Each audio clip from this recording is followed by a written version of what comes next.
Berto Peña nació en Xixón en 1966. É escritor, é etnógrafo, é debuxante e é ilustrador de libros, sobre todo de mitoloxía asturiana. É cofundador del cómic El Llapicero e miembro del Concello de Estudios Etnográficos Belenos. E hoy está aquí en Altaliegos para falarnos de las tradiciones asturianas asociadas col Nadal. Berto, la primera entruga é más que necesaria. ¿Qué son los aguilandos y qué tienen que ver con la Navidad? Bueno, ahora como estamos en un ambiente urbano, pues el aguilando, pues la gente piensa que son unos nenos cantando villancicos y pidiendo perres, así. Al modo de Estados Unidos, ¿verdad? Exactamente. Pero en realidad los aguilandos es lo que englobaríamos en lo que llamen mazcares de invierno. Quiero decir, no son solamente nenos, bueno, en su miedo y la pica, que van por las casas pidiendo, pero no canten esos villancicos de mira cómo ven los peces en el río, ni cosas por el estilo. Y en otros sitios, pues los aguilandos y hay gente mazcaritá, que sería parecido al antroxo. Y la gente que va mazcaritao, bueno, pues van amarutados de determinados personajes, no lle de cada uno que preste. Entonces, bueno, pues son personajes concretos. Por ejemplo, hay un que suelen ser paisanos, porque hieren los mozos.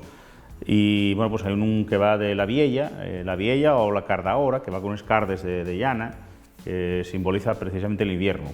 En sitios como Cabranes y Piloña, pues los pastores cuando veían caer los primeros trapos de nieve, los primeros faloupos, decían, ¿qué traes vieja? La vieja lleva un numen antiguo del mundo románico, emparentado con lo que era la antigua bétula.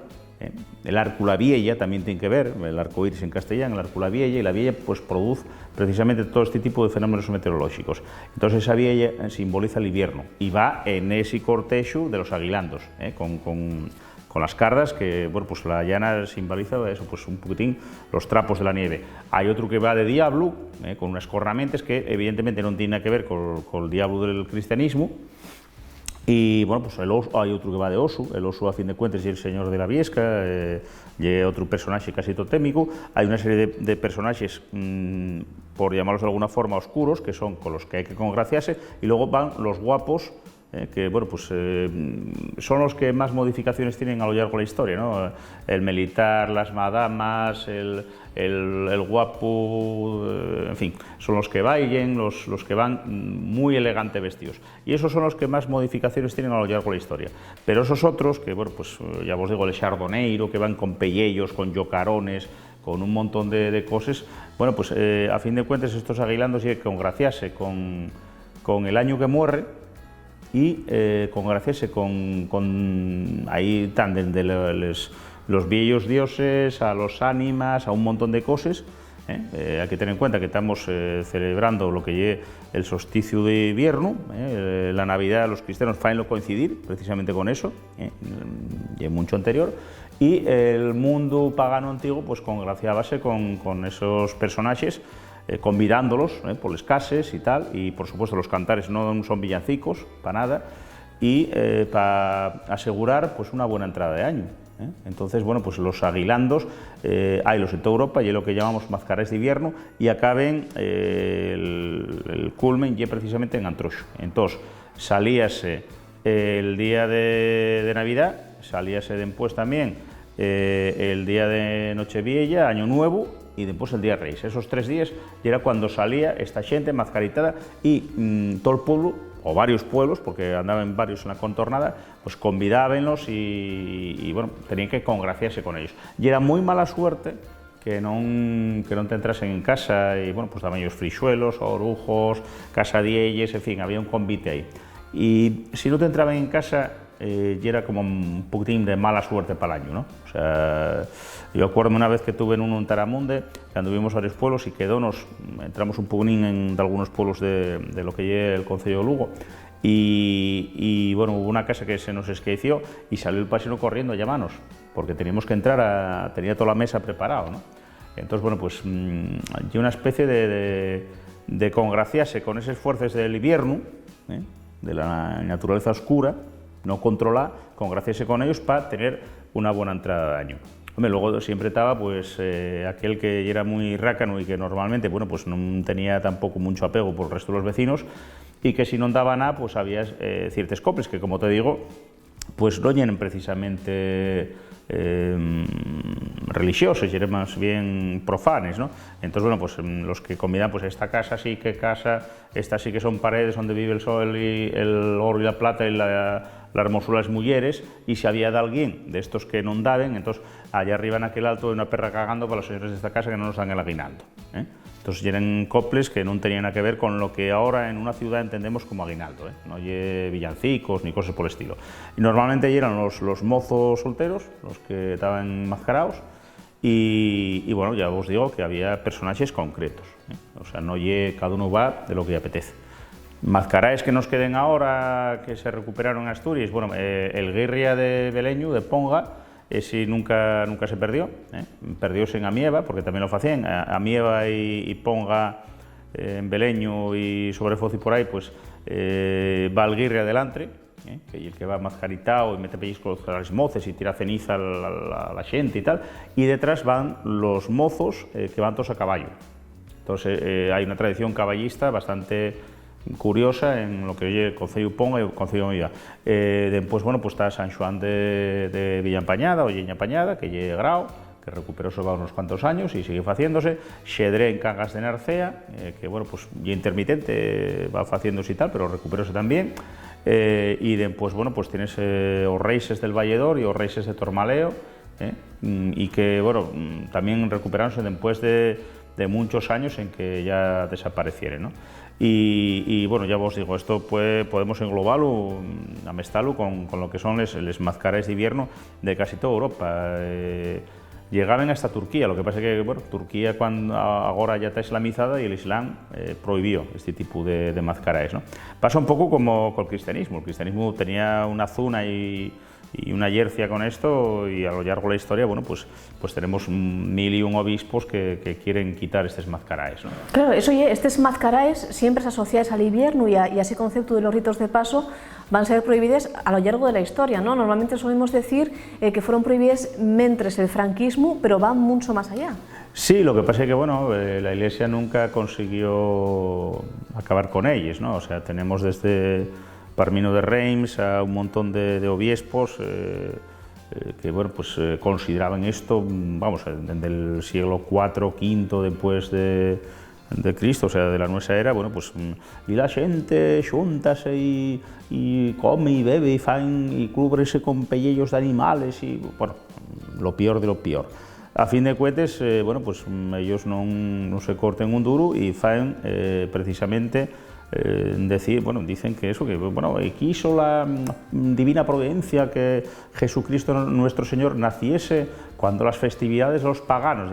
Sí, vale, precisamente. Entonces, bueno, pues el solsticio de invierno, que siempre lo hubo, pues el cristianismo solapolo y puso ahí esa fecha, igual que puede ser Les Ánimes o San Xoán y un montón de festivales más que tenían mucho que ver con ritos de paso y con los ciclos estacionales de la vida, ¿no? Entonces, bueno, pues y una constante. Pero bueno, ya os digo que los mascaraes de invierno podemos tenerles desde Gales a Escandinavia, a sitios donde no piso una sandalia romana en la vida, porque hay mucha gente que también asocia, bueno, pues los antroxos a Entroito, con las vulcanales romanas, con Lupercales, etcétera, pero no, o sea, hay una cosa indoeuropea mucho más antigua del cristianismo y mucho más antigua todavía que el Imperio Romano. Estamos hablando siempre, Esberto, del tiempo que va desde el fin de Año Nuevo hasta el Antroxo, más o menos. ¿No hay mascaraes en el resto del año? No, de este tipo no. Hay que tener en cuenta que nosotros ahora tenemos 12 meses. El calendario cristiano y tal.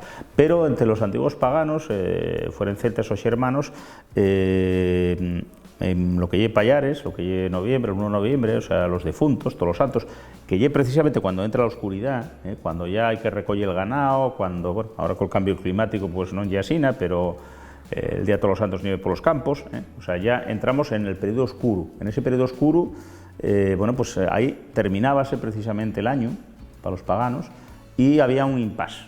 Ese impasse, pues mismamente el mes de Pallares de noviembre llamábase el mes muerto y sigue llamándose mes muerto en muchos pueblos de Asturias. Y entonces, bueno, pues seguíamos en ese tiempo oscuro hasta Santa Lucía. El día de Santa Lucía estira la vieja el pía, volvemos a tener la vieja. Esa vieja y el numen viejo, este ya ve el pía, la vieja y el invierno va morriendo y va creciendo poconín a poconín. El solsticio es precisamente Nochebuena, Navidad. Y a partir de ahí medran los días, van medrando poco a poco porque apenas lo notamos, pero esta xente, bueno, pues teníalo bastante controlado. Entonces aí, si cachu pallares a vientu, un cachín de viento, hasta que llega Navidad, en el que lleva, bueno, pues un tiempo de letargo, como de muerte. Ahí están los difuntos, están los antepasados, y esa parte oscura non dominada de la naturaleza por el ser humano, y precisamente por eso, bueno, pues todos estos comparses, todos estos frasques de antroxu, de los que van con los yocarones, con los pellillos por arriba y tal, pues simbolizan esa parte no dominada, no civilizada de la naturaleza y con la cual el ser humano tiene que congraciarse. Entonces, eso, ya os digo, es una cuestión, por lo menos, de los pueblos indoeuropeos, de la Europa antigua, mucho antes de que se impusiese el Imperio Romano y mucho antes de que se impusiese el cristianismo. Berto, falaste antes de los aguilandeiros de San Xoán de Vía Pañada, que es una fiesta, una mascaritada, digamos, recuperada va muy pocos años. El resto de estos aguilandos, ¿cómo se fueron calteniendo a lo largo de los siglos? Foi el de San Xoán de Beleño, que, bueno, agarra sobre Fol, agarra San Xoán de Beleño y algún otro pueblín más, pero bueno, porque siguió haciéndose casi de milagro, ¿no? Los otros fueron desapareciendo. Yo acuérdome mismamente el de Xedre de Cangas de Narcea, había paisanos de 80 y 90 años que iba 60 años que no los habían visto y recuperóse. El de San Xoán de Villapañada, antiguamente Lleña Pañada, de Grau, pues debe llevar ya unos 5 años o por ahí haciéndose, y fue precisamente por, bueno, pues preguntando a xente como Ambás, xente como Ransés, xente de allí del pueblo, que fueron, bueno, ocupáronse, y xente de Bezos, en el caso de os Reixes del Valledor, de Allande, y fueron preguntando a la xente mayor cómo se hacía, cómo llenan los mazcaritos, cómo se marutaban y tal, y fue recuperándose. Y había xente que bueno, que lloraba porque eran niños cuando lo vieron y no habían vuelto a verlo. Entonces, en parte, por unas cuestiones a veces prohibicionistas del propio franquismo, por otras partes, igual lo que más pesó y porque los pueblos ya iban quedando vacíos, entonces no había xente que fuese. Pasaron 80 años, no iba a mazcaritarse y andar por ahí con los sucarones y haciendo trastais por las casas. Claro, no quedaban solteros ya. Exacto, entonces como no quedaban mozos en los pueblos, pues fue poco a poco desaniciándose. Básicamente fue un putín por eso.